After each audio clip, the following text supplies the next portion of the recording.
sensiz yashash bo'lmaydi oson. Yuragim sezdi bugun xiyonatingni, ko'zlarim ko'rdi bugun yolg'onlaringni.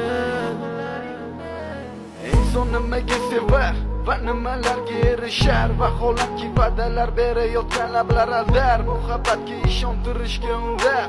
Nima o'zi muhabbat, baxtmi yoki razolat? Qani kim javob berar? Agarda sevganingga qilganingda tunda qo'ng'iroq bo'lsa band, so'ngra esa xizmat, so'ngra esa minglab xayollar tonggacha qiynab, tun esa o'tadi go'yoki asr, lekin qiladi sabr. Yuragim